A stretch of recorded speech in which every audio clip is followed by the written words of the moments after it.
सभासदों, माननीय सभापति जी,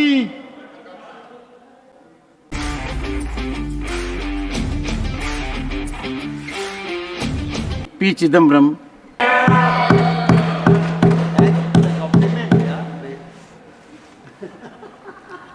Mr. Chairman, I want to thank the Honorable Finance Minister one second. Please hear him patiently. for Please. the employment-linked incentive scheme and other ideas incorporated in the early part of her speech. I'm particularly happy that she had an opportunity to read the Congress manifesto. yes,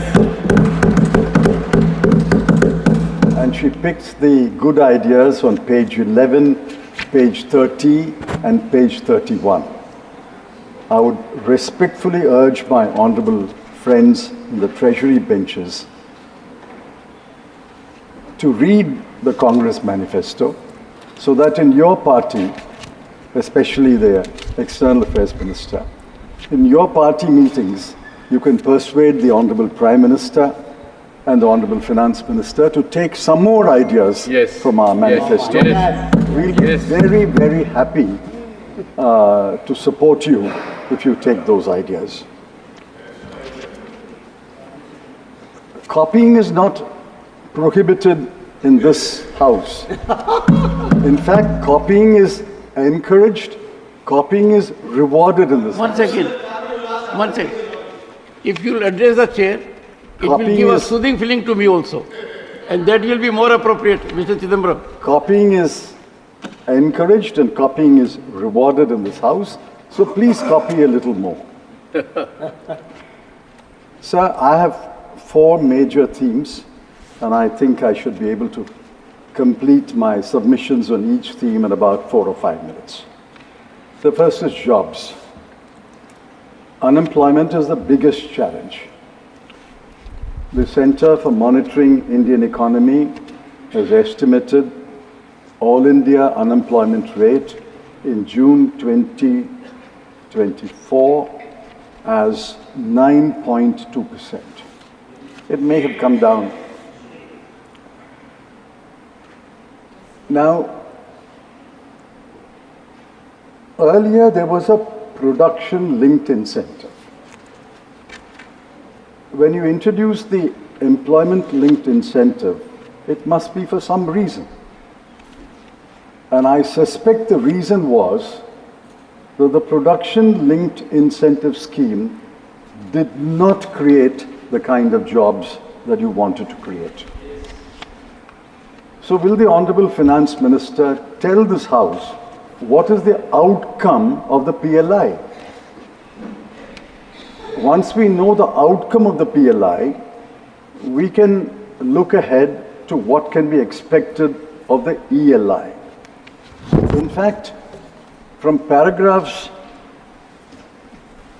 20, 21 and 22, read with paragraph 51 of her speech, neither I nor any of my learned colleagues are able to get a whole picture of the ELI.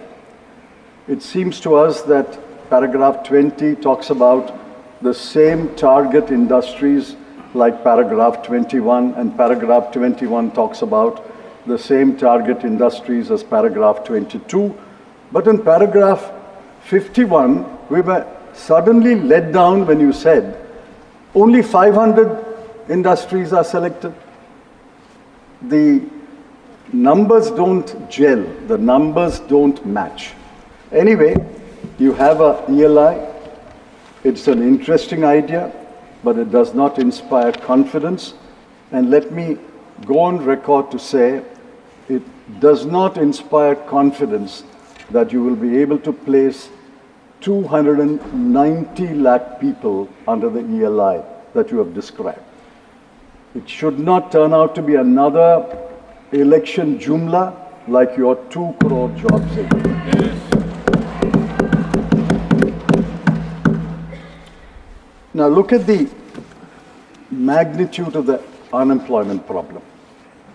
Uttar Pradesh Police Department conducted an examination for 60,244 vacancies.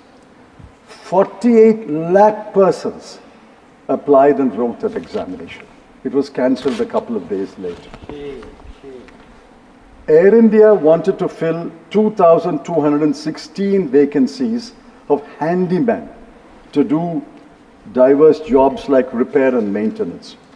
25,000 people thronged Mumbai airport for a walk-in interview, and the police had been called to restore law and order. A private company in Gujarat sought to fill 5 positions. 1,000 persons barged into that company. Madhya Pradesh advertised 15 low-skilled government jobs. 11,000 applications were received. Among them were postgraduates, engineers, MBAs, and I'm sad to say, even one of them who had just written an examination to be a judge in the Madhya Pradesh High Court. The best illustration is by the Staff Selection Commission. There are staff selection commissions at the center and the states. Uttar Pradesh conducted an examination for 7,500 posts. 24,74,030 people applied for those jobs. And yet, the RBI, about 2-3 weeks ago, said, there is no jobs crisis in India. Exact words, no jobs crisis in India. Why didn't anyone from the minister or any officer stand up and say, we reject this statement. RBI is supposed to be cautious, conservative, and neutral. But you're cautious, you're conservative, and you're not neutral at all. Yes. Yes. I suggest, sir, that unemployment be taken seriously, and we will wait for the outcome of your ELI scheme. It is an interesting scheme. At the moment, I'm not impressed. I'm not convinced. The outcome alone will judge whether your intentions are good, whether you really want to tackle unemployment. Sir, the second broad subject is inflation. The Honorable Finance Minister, in paragraph 3 of her speech, dismissed the subject in 10 words. And I'm not exaggerating. Please go through the speech. Exactly 10 words. Is inflation such a trivial subject? You can deal with it casually and dismiss it in 10 words? WPI inflation is 3.4%. CPI inflation is 5.1%. Food inflation is 9.4%. Oh, shame. This is data collected where you can collect data, mostly along towns and villages abutting the national highway, at best the state highway, at best the district highway. But go into the hinterland of India. Go into the KBK districts of Odisha. Go into the interiors of Dharmapuri or Ramanathapuram. The inflation is much higher than your 3.4% or 5.1% or 9.4%. And the chief economic advisor, who may be cautious, conservative, he has a degree of autonomy which no other officer of the government of India has, he said in his economic survey, quote, India's inflation continues to be low, stable, and moving towards the 4% target. It's been moving for the last 4 years. When will it arrive at the 4% target? Is inflation low? Is it stable? No. Is it moving towards the 4% target? No.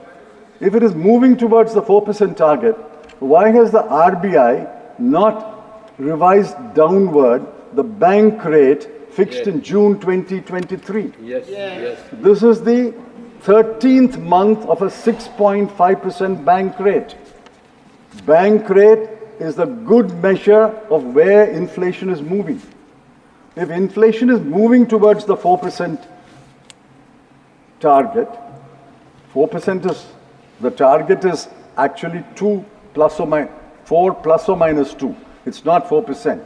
Assuming that 4% is the target, why is the RBI keeping the bank rate at 6.5% for the last 13 months?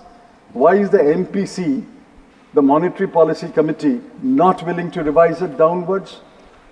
And I think what the Chief Economic Advisor said in his economic survey is injury, and the Honorable Finance Minister dismissing the subject in 10 words is adding insult to injury. Inflation is a humiliating situation because every family is hit by inflation.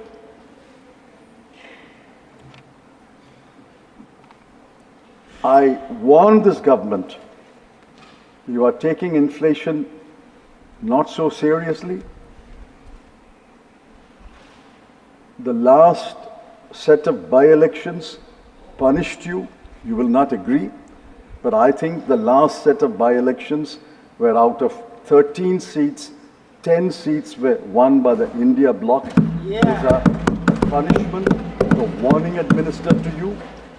And if you don't take inflation seriously, you will be punished more.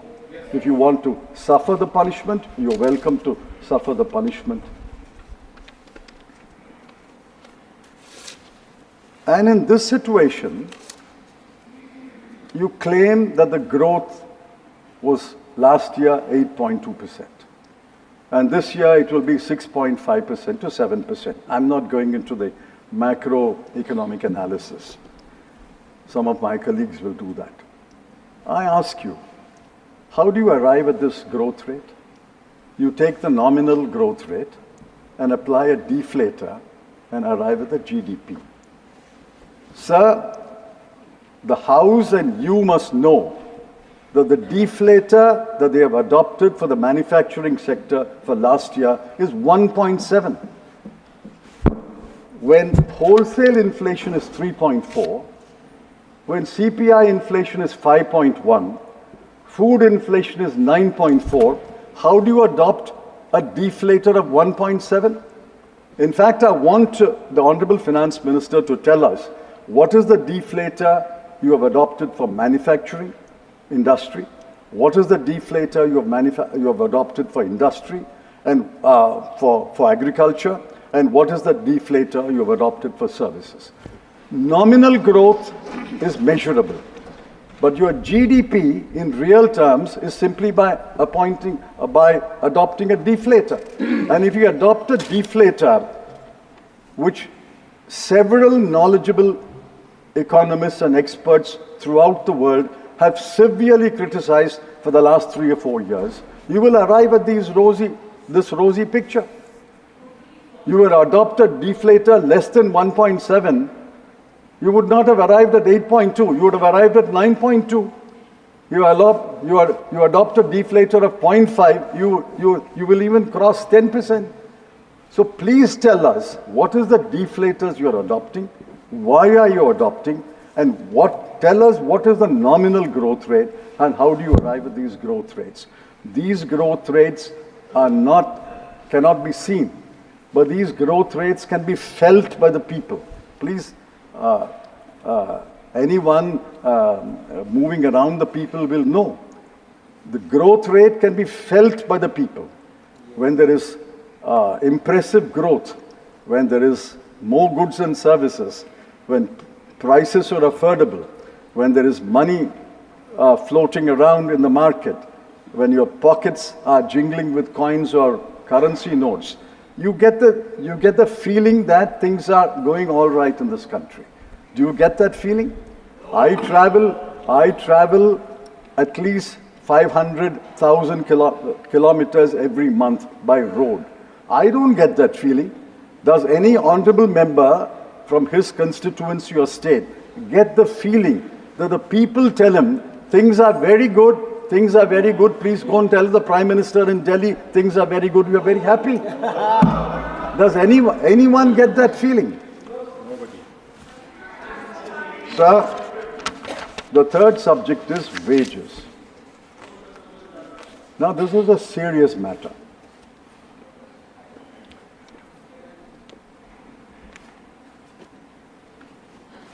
The Honorable Finance Minister said, I have given relief.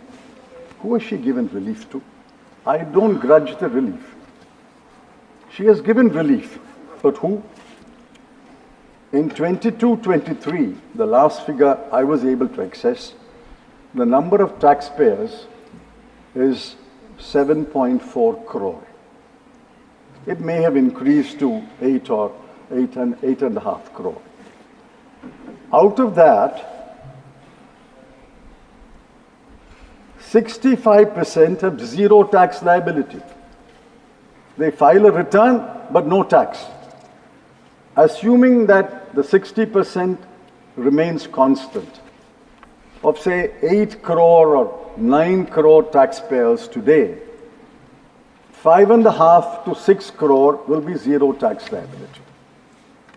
You have given relief to people who move to the new tax regime. The new tax regime, I've seen various calculations. Each paper has got a calculation. I have a chartered accountant who's given me a calculation from Gujarat, and he is very knowledgeable. He says that the relief given is between 9,651 rupees to 17,651 rupees. To whom? To this 2 to 3 crore people. India does not consist only of these 2 to 3 crore people. There are 142 crore in this country. Out of 142 crore, let's assume you have given relief to 2 to 3 crore people. What about the rest? Do you know the conditions of the rest? Your household consumption expenditure survey of the Government of India counted that the bottom 50%,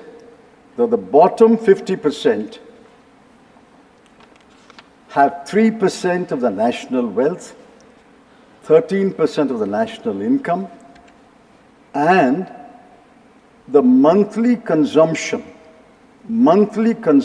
in rural areas of the family is 3,094 rupees. Multiplied by 12, you will arrive at about 37,000 rupees a year.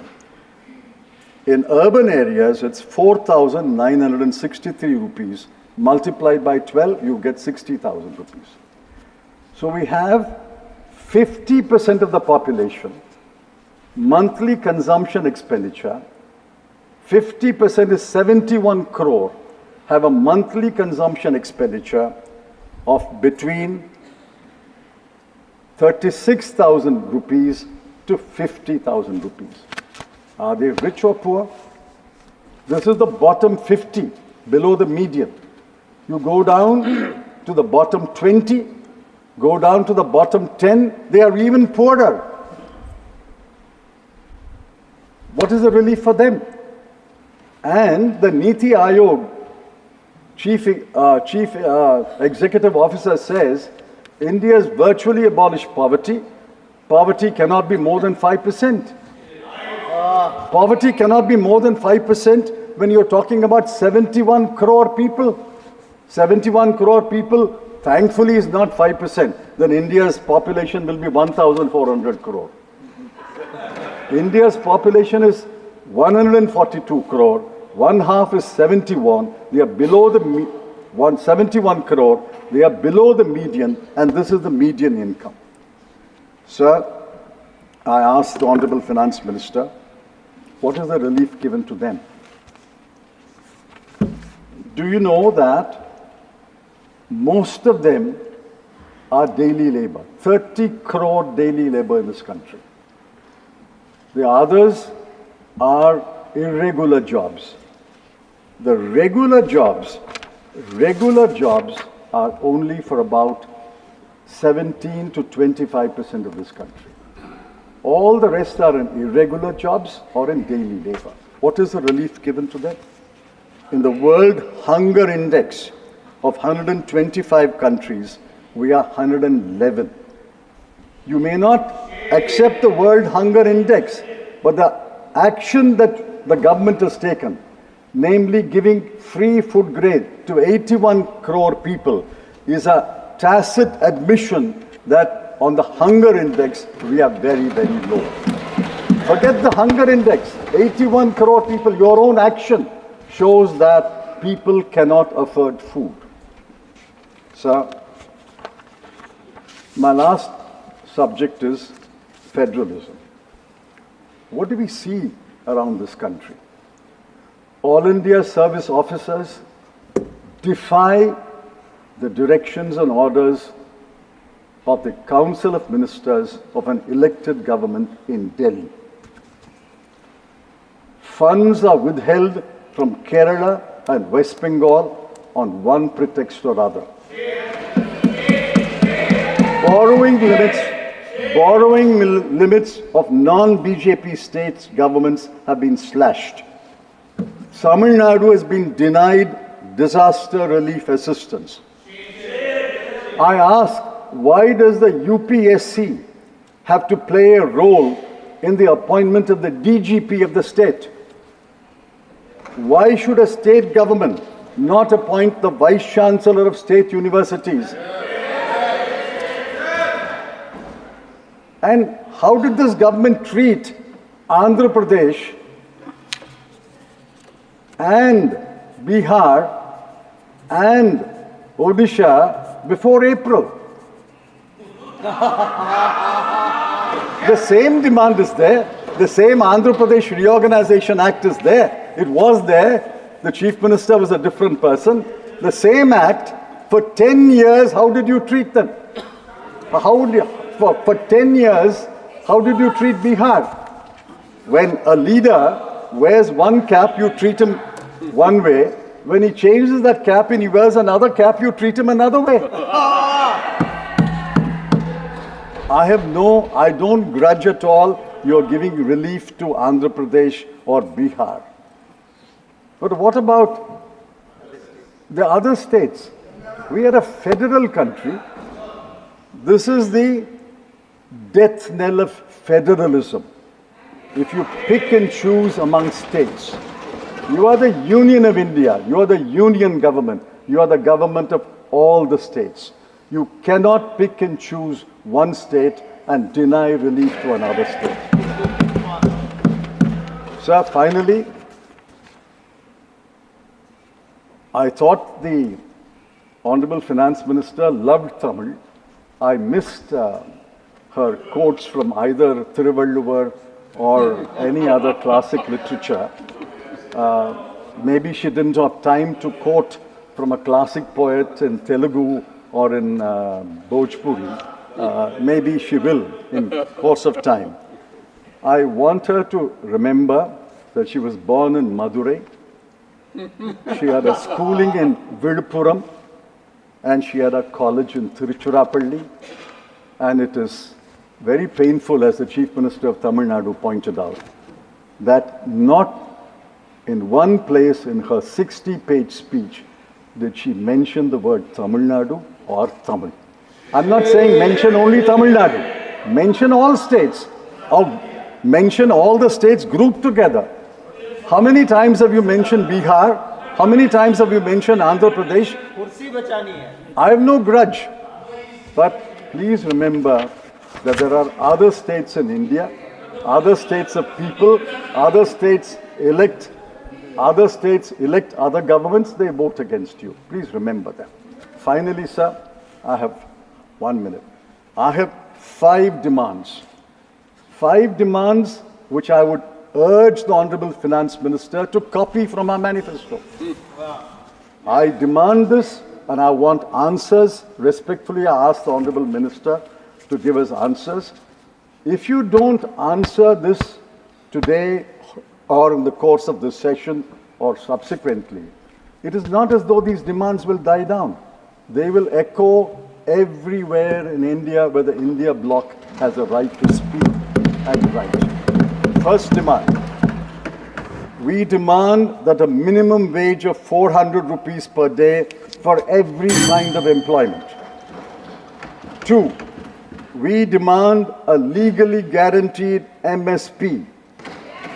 3, we demand a write-off of the unpaid balance of interest or installment of educational loans given up to March 2024.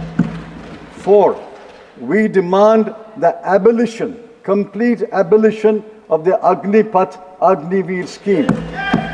And 5, we demand that NEET be scrapped, and if some states want to keep NEET, exempt all other states which don't want NEET. These 5 demands will echo not only in this chamber, it will echo throughout the country until you concede these demands. I demand that the Honorable Finance Minister reply to my demand that he should reply to this issue. Thank you. Dr.